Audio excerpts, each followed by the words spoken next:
Bonjour Isabelle. Est-ce que tu peux nous Bonjour parler Caroline. de ton parcours et de ce qui t'a amené à te concentrer sur l'expérience collaborateur? Oui, alors moi donc j'ai passé 18 ans comme commercial dans la tech, donc chez différents éditeurs de logiciels. Et en 2020, je me sentais désalignée avec mon rôle et mon industrie. Donc le Covid n'a pas vraiment aidé et j'ai décidé de me lancer dans un bilan de compétences pour voir quelle orientation je pouvais donner à ma carrière. Donc ce bilan, il m'a permis de confirmer que j'avais les qualités pour continuer dans ce que je faisais. Et il a également montré que l'un de mes moteurs, c'est l'apprentissage. Donc, je me suis dit, on va retourner sur les bancs de l'école. Et un executive MBA, c'était finalement ce qui correspondait le plus à mes attentes et à mon expérience. Donc moi, ce que je voulais, c'était vraiment apprendre, comprendre pourquoi les entreprises font ce qu'elles font, donc une vision 360 des entreprises, et être en capacité de viser des rôles un peu plus stratégiques. Donc j'ai choisi l'EM Lyon parce que j'ai vraiment trouvé un côté humain dans cette école et une vraie personnalisation dans mon recrutement. Et en fait, cet executive MBA, il m'a vraiment fait prendre du recul sur moi, sur l'expérience que l'on vit en entreprise, que ce soit par les projets que j'ai pu mener avec mes différents groupes ou même mes travaux individuels et par l'ensemble des personnes que j'ai rencontrées tout au long de ce parcours avec des profils divers et variés. Et est-ce qu'il y a un moment clé qui a orienté ta réflexion sur ces mouvements et ces changements comme levier stratégique?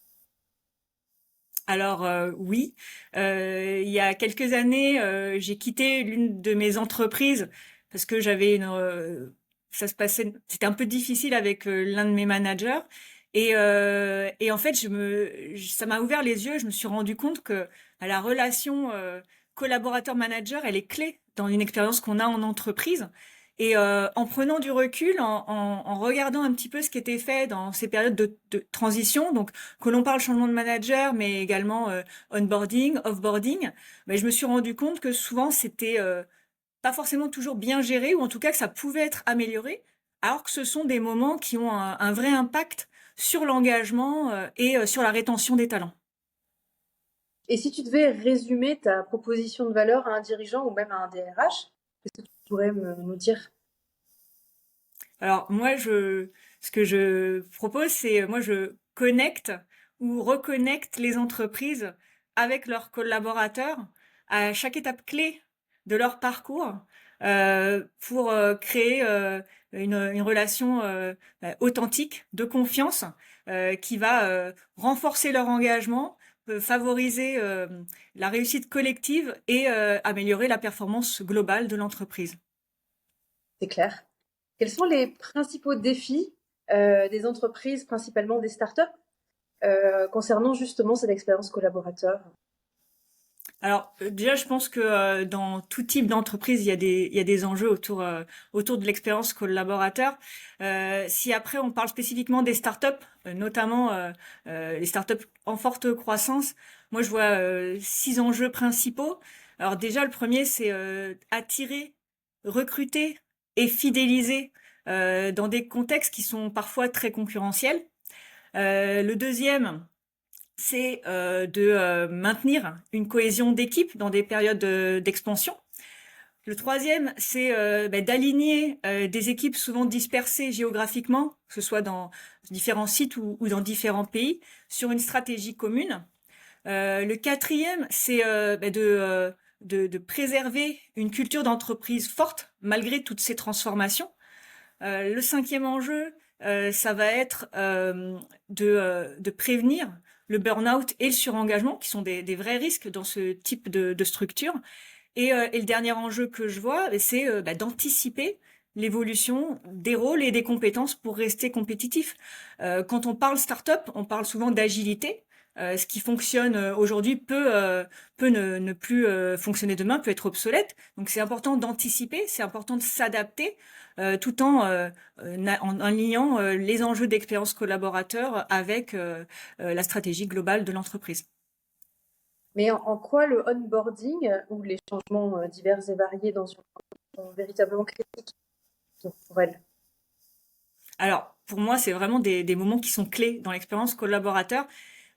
Si on parle de l'onboarding, c'est vraiment le moment pendant lequel le collaborateur va avoir une impression réelle de ce qui se passe dans l'entreprise. Il va pouvoir valider l'alignement entre ce qui lui a donné envie de rejoindre l'entreprise et la réalité. Donc, si ce moment est mal soigné ou pas bien traité, et ben du coup, on va potentiellement perdre l'engagement du collaborateur dès le départ. Donc le onboarding, c'est vraiment un moment clé qu'il faut soigner, dans lequel il faut écouter le collaborateur, qui doit être suivi pour pouvoir aider, accompagner le collaborateur à se projeter sur le long terme dans l'entreprise. Et si on parle du changement de manager, alors le changement de manager, c'est vraiment un changement dont on sous-estime l'impact, alors il a une vraie influence sur l'engagement des équipes, leur performance. On dit souvent, on ne quitte pas une entreprise, on quitte un manager. Et pourtant, ces transitions, elles sont souvent très peu accompagnées, alors qu'elles nécessitent d'être préparées, accompagnées et bien suivies. Tu sembles donc insister sur l'importance de remettre l'humain, le collaborateur au centre. Qu'est-ce que ça implique? Alors déjà, pour moi, remettre l'humain au centre, ça veut déjà dire reconnaître que les entreprises ne peuvent pas être performantes sans leurs collaborateurs. Et c'est reconnaître que on est tous différents, que chaque collaborateur est unique, et donc qu'avant de mettre en place des solutions, mettre en place de certaines politiques, il faut déjà comprendre les attentes des collaborateurs et ce qui fait qu'ils ont envie de s'engager.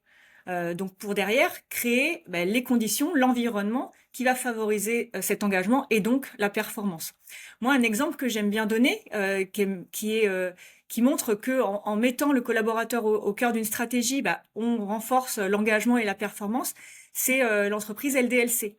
Il y a quelques années, le fondateur, Laurent de la Clergerie, a décidé de se reconnecter avec ses collaborateurs, de réinstaurer des vraies sessions d'écoute. Et lui, la vision qu'il avait, c'était de dire, si mes collaborateurs se sentent bien, alors le chiffre suivra, la performance suivra, la satisfaction client suivra. Et donc tout ce qu'il a mis en place, c'est vraiment avec cette vision en tête, que ce soit supprimer les variables, que ce soit revoir les rôles des managers, ou encore le plus connu ces derniers temps, mettre en place la semaine de 4 jours. Et si tu devais donner un conseil à des dirigeants pour qu'ils s'impliquent dans cette expérience collaborateur, qu'est-ce que tu pourrais leur donner comme type? Alors je pense que les dirigeants, ils ont vraiment un rôle clé à jouer, car leur comportement et leurs décisions influencent directement l'engagement en entreprise et la culture de l'entreprise. Donc si je devais donner quelques conseils, ce serait déjà de mettre l'expérience collaborateur au cœur de la stratégie de l'entreprise, au même titre que l'expérience client. Ce serait d'incarner les valeurs et la culture de l'entreprise. Je pense que l'exemplarité, c'est vraiment primordial.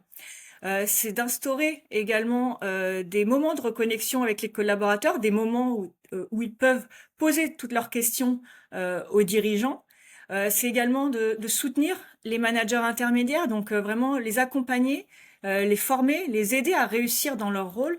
Et le dernier, c'est d'encourager le feedback pour pouvoir s'améliorer en continu. Merci. Et comment tu vois l'évolution, l'avenir de l'expérience collaborateur dans les prochaines années là? Alors déjà, je trouve qu'on assiste quand même à l'émergence un peu plus d'importance sur ces sujets. Quand on parle notamment de bien-être, qualité de vie au travail, santé mentale, c'est des sujets qu'on entend un peu plus. Malgré tout, je trouve que ça reste encore un peu trop des solutions qu'on va mettre en place sans nécessairement prendre en compte les vraies attentes des collaborateurs sur ces sujets. Et donc moi, ce que j'espère et ce que je vois plutôt sur cette année ou les prochaines, c'est vraiment une approche alignée entre enjeux business et stratégie humaine. Donc moi, je Oui. dirais de ne pas opposer performance et bien-être. Une belle expérience collaborateur, ça booste l'engagement et la performance. Donc ça a un vrai impact positif sur la satisfaction client, sur l'attractivité, sur la rétention, donc tous ces sujets de marque employeur.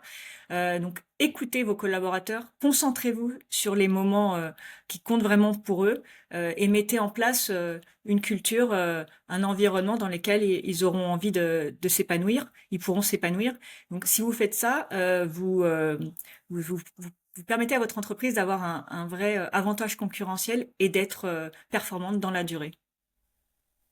Merci Isabelle pour ce partage d'informations, de connaissances, d'expériences. Je te souhaite plein de succès et Merci j'invite Caroline. tous nos auditeurs à se connecter à toi s'ils ont besoin de plus amples informations. Merci Merci à beaucoup. toi.